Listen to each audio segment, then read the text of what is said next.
Seller Central walkthrough. In this lesson you're going to learn how to create your Seller Central account the correct way. Before you start, make sure you watch the lesson about Seller Central requirements and the critical guidelines lesson. If you live in a country in group 2 or 3, also make sure you have watched the lesson about third-party services. In other words, World First and Payoneer. Lastly, have all the information you need ready to hand.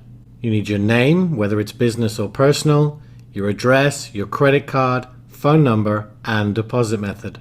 If your country is in group 2, we do recommend you go ahead and get your account created with World First or Payoneer.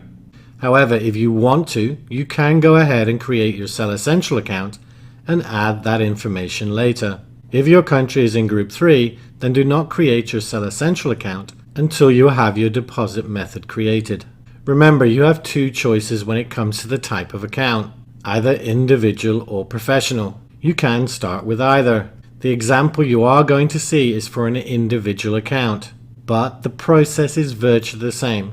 So if you do decide to go with a professional account, you can just follow along just the same. UK and Germany. One big difference with the UK and Germany. Once you add your business entity, you will not be able to change it without going through a complicated process with seller support in those countries. If you have already used your personal name, then there is no need to panic. Basically, this is only for identification, accounts, and tax purposes. And you can still change your seller name. If you plan to use a company, then wait until you have that info before signing up at Seller Central in either the UK or Germany. Setting up a company in Germany or the UK is a very fast, simple, and cheap process compared to the USA. If you plan to use your personal name, then go ahead and complete the process now. So let's get started. The example we will show is for the USA, and again the process is virtually identical. To get started, go to the following address: sellercentral.amazon.com. Okay, so once you've typed in that address, you're going to come to this page. Now don't worry about the URL, you're probably going to have a lot more characters on the end of it, but don't let that worry you. It's just how Amazon set up the URLs. Now if you go below this box where it says not already selling on Amazon, we're going to click on the register now button and it's going to bring us to this page. Now if you decided you want to start with a professional account, then you can just click on start selling and it will be basically the same process as I'm going to show you, but I'm going to show you in this example how to set up an individual account. In other words, one that you're not going to pay for straight away. And to do that, we're going to look in the middle of the page underneath the big Start Selling button. You can see an option called Pricing. So all we need to do is click on that. And again, we've got the sell as a professional, but we want to find the individual. So if you scroll down the page, you'll see the button here, Sell as an Individual. So let's click on Sell as an Individual, and that's going to bring us to this page.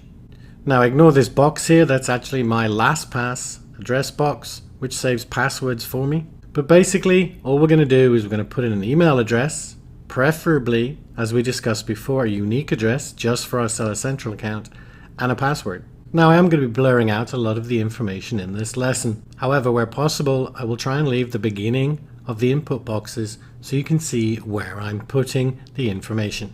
So put your email address in, but you want to put it in. You want to check the button to make it create a new account, and then click continue. Okay, you want to fill in your first and second name, and you're going to retype or paste your email address in again, and once again I'm going to block it out, and then you want to choose a password. You want to make it a fairly complicated password. You don't just want to use something very basic. Okay, so I've pasted both in, so I've put in my first and last name, my email twice, and my password twice, and I'm going to click continue. Now the first page you're going to come to here is going to include your legal name. Now, if you haven't got a company, just use your own name.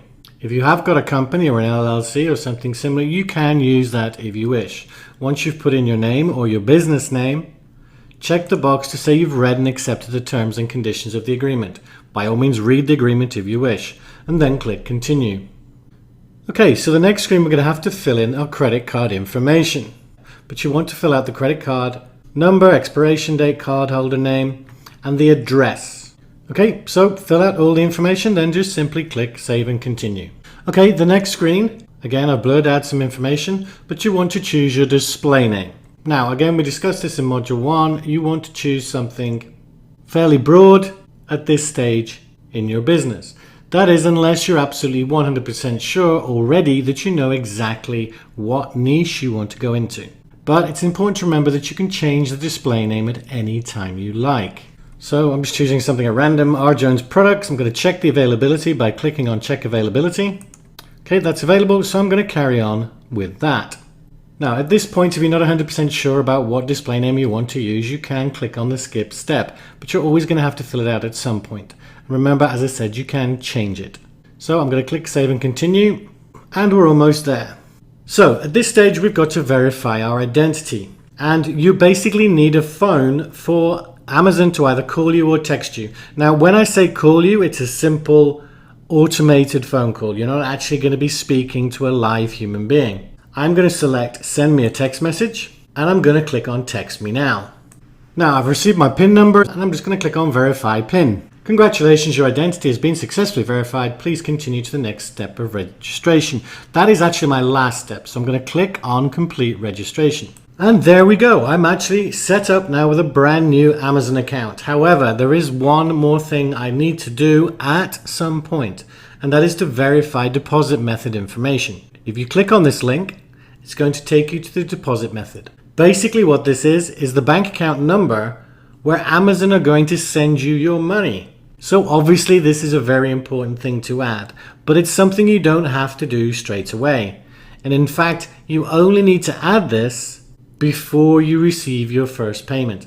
And that's probably going to be a couple of weeks after you make your first sale, or there and thereabouts. However, what we would suggest is that you get this completed as soon as possible. If you're in one of the countries where you need Payoneer or World First, then go ahead and apply for that, get the account information, and as soon as you get it back from them, go and fill in this information. But that is exactly how you set up a Seller Central account. And once you've got this all set up, you're ready to start building your Amazon business. Now, depending on what option you chose, you might have had to complete the tax interview. This is something you will need to do at some point anyway. Just make sure you answer all the questions correctly, and you should have no issues. If you are living outside the USA and don't have a company in the USA, make sure you select that option at the start. So what's next? Well, now you have learned how to set up your Seller Central account. In the next lesson, you are going to learn why building a brand is so important, and especially when it comes to product selection. So your action step, set up your Amazon Seller Central account. However, as I mentioned previously, you don't have to do this straight away. That's it for this lesson. Take care.